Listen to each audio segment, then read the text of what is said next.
अस्सलाम वालेकुम, मेरा नाम मोहम्मद यूसुफ है। आप देख रहे हैं ईएलपी मार्केटिंग। आज की वीडियो का टॉपिक बहुत ज़बरदस्त है। रावलपिंडी इस्लामाबाद में गुज़िश्ता 2 से 3 साल में जितने भी रियल स्टेट बिल्डर्स के प्रोजेक्ट आए, जिसमें जितने भी हाई राइजेस और मिड राइजेस के प्रोजेक्ट आए थे, जिसमें बहुत सारी कंपनीज ने मंथली रेंटल इनकम के नाम से एक ऑफ़र की थी, जिसमें बहुत सारे लोगों ने इन्वेस्टमेंट की थी और बाय बैक के ऑप्शन के साथ। मौके के ऊपर ग्राउंड रियलिटी अगर आप देखें तो कुछ भी नहीं था, लेकिन सिर्फ और सिर्फ पेपरों के ऊपर एक यूनिट को कई कई लोगों को बेचकर उन सब को मंथली इनकम के नाम पर उन्हीं के पैसों में से उनको रिटर्न करते रहे। तो आज उसको थोड़ा सा डिटेल में गाइड करेंगे कि रावलपिंडी इस्लामाबाद में कितना बड़ा फ्रॉड 2 से 3 सालों के अंदर हो चुका है, और जिन लोगों ने अपनी चीज़ें बेचकर एडजस्टमेंट की मद में या लिक्विड कैश की मद में उन लोगों को पैसे दिए थे, आज उनका क्या सिनेरियो है, वो किस जगह स्टैंड कर रहे हैं, सारी चीज़ों को डिटेल में गाइड करेंगे। और आप आने वाले वक्त में ऐसे फ्रॉड से कैसे बच सकते हैं और किन किन प्रोजेक्ट में इन्वेस्टमेंट करनी चाहिए, इंशाल्लाह इन सारी चीज़ों को डिटेल में डिस्कस करेंगे, आप तक लेकर आएंगे मार्केट की सूरत हाल को। तो अगर अभी तक आपने हमारे चैनल को सब्सक्राइब नहीं किया, हमारे चैनल को सब्सक्राइब कर लें, बेल आइकन को प्रेस करें, ताकि रियल स्टेट के मुतालिक रावलपिंडी इस्लामाबाद में जितनी अच्छी अच्छी अपॉर्चुनिटीज़ हैं और जो लेटेस्ट न्यूज़ और अपडेट आती हैं वो आप तक पहुँचे। रावलपिंडी इस्लामाबाद की सड़कों पर अगर आप जाएँ तो तमाम बिल बोर्ड्स आपको रियल स्टेट प्रोजेक्ट्स के नज़र आते हैं, जिसमें मिड राइज और हाई राइजेस के काफ़ी सारे प्रोजेक्ट्स रावलपिंडी इस्लामाबाद की बड़ी बड़ी कंपनियां जो कर रही थी। मैं किसी कंपनी का नाम नहीं लेता हूँ, जिन ने इन्वेस्टमेंट की होगी उनको खुद पता चल जाएगा कि मैं किसकी बात कर रहा हूँ। इस टाइम 5 से 6 कंपनीज ऐसी हैं जिन्होंने 30 से 40 अरब रुपए मार्केट से उठाया और इस टाइम वो डिफ़ॉल्ट कर चुकी हैं। लोगों को मंथली इनकम के नाम पर एक चूना लग चुका है, जो कि कुछ अरसा 6 महीने साल तो उन्होंने मंथली इनकम के नाम पर, मंथली रेंट के नाम पर, रेंटल इनकम के नाम पर बहुत सारे लोगों को चूना लगाया। लेकिन अभी जो इस टाइम इसका स्टेटस है, वो तमाम लोगों के जो रेंटल है उसको बंद कर दिया गया है, क्योंकि रावलपिंडी इस्लामाबाद क्या पूरे पाकिस्तान का जो मुआशी सर्कल है वो बहुत बुरी तरह मुतासिर हुआ है। कारोबार जो है वो बिल्कुल स्टक हो चुके हैं, और ये जो मंथली रेंटल के नाम पे जो चीज़ दी जा रही थी ये सूद है। इनडायरेक्टली आप इसको सूद कह सकते हैं कि जो चीज़ मौके के ऊपर मौजूद ही नहीं है उसका रेंटल आपको कैसे मिल सकता है। और एक चीज़ 10-10 लोगों को बेची गई है।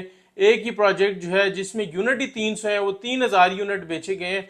तो एट द एंड उसका जो है वो फ्यूचर क्या था, उसने तबाह होना था, उसने बर्बाद होना था। और आपके पैसों से उस प्रोजेक्ट को वो बिल्ड करके आप ही के पैसों को वो वापस कर देते हैं। अगर आप उनकी जो एग्रीमेंट आप उनके साथ करते हैं, अगर आप उस एग्रीमेंट को पढ़ लें तो आप कभी भी उस कंपनी के साथ डील ना करें।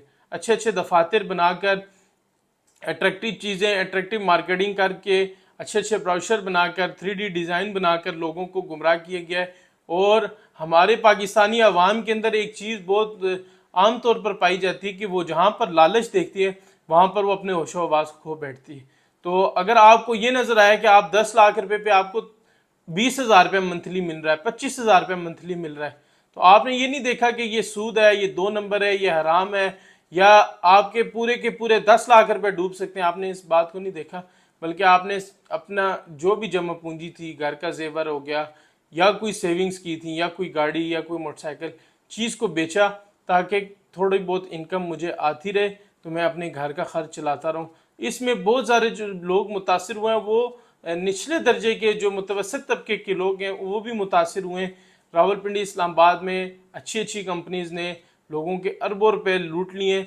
बहुत सारे लोग डिफ़ॉल्ट हो चुके हैं, पर्चे उन पे हो चुके हैं।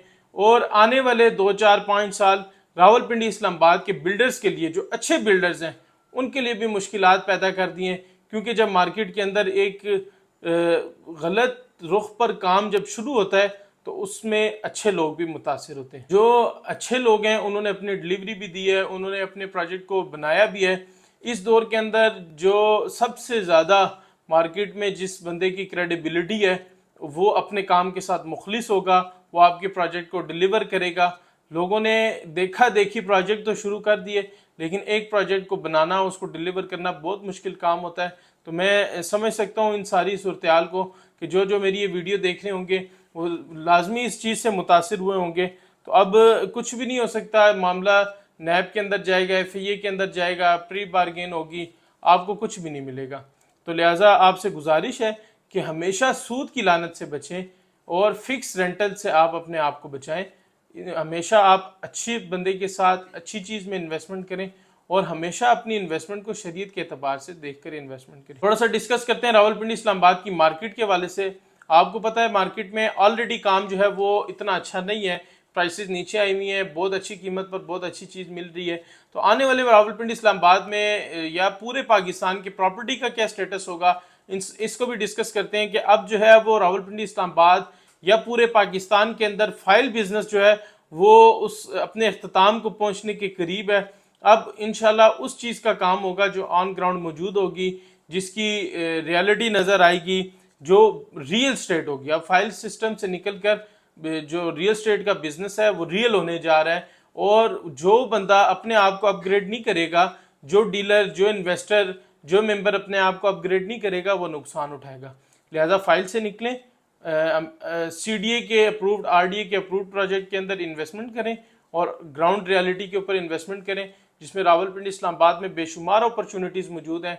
CDA के सेक्टर हैं C14, 15, 16, बहुत बड़ा गैप है इन्वेस्टमेंट के हवाले से। B17 है, फैसल एज है, इनमें बहुत बड़ा गैप है। बैरियर टाउन, DHA, इन एरियाज़ के अंदर आप फिजिकल चीज़ लेंगे, कंस्ट्रक्टेड यूनिट लेंगे, हाउस लेंगे, इंशाल्लाह आपको प्रॉफिट होगा। तो ये मैं आपको सिर्फ और सिर्फ 3-4 कंपनीज का बता रहा हूँ कि जो एक एदादो शुमार के मुताबिक मार्केट के अंदर से 30 से 40 अरब रुपया लूट कर इस टाइम फरार हो चुके हैं, ऑफिस बंद हो चुके हैं, अपने जो एम्प्लॉयज़ हैं उनकी सैलरीज नहीं दी और वो डिफ़ॉल्ट कर गए हैं। तो ये मेरा किसी को बदनाम करने का मकसद नहीं है, सिर्फ और सिर्फ मैं आपको ये बताना चाह रहा हूँ कि आप जो है वो अपने आप को बचाएं सूद की लानत से। अच्छे प्रोजेक्ट के अंदर इन्वेस्टमेंट करें। आप रुपए वाली चीज़ 10 रुपए में ले लेते हैं और वो फिर जो 10 रुपये आप उनको देते हैं वही आपके पैसे 1-1 रुपया करके आपको वापस करते हैं और आप खुश होते हैं। लालच से बचें, ग्राउंड रियलिटी पे काम करें। वीडियो देखने का बहुत शुक्रिया, अपना बहुत सारा ख्याल रखें। मिलते हैं नेक्स्ट वीडियो में। अस्सलाम वालेकुम।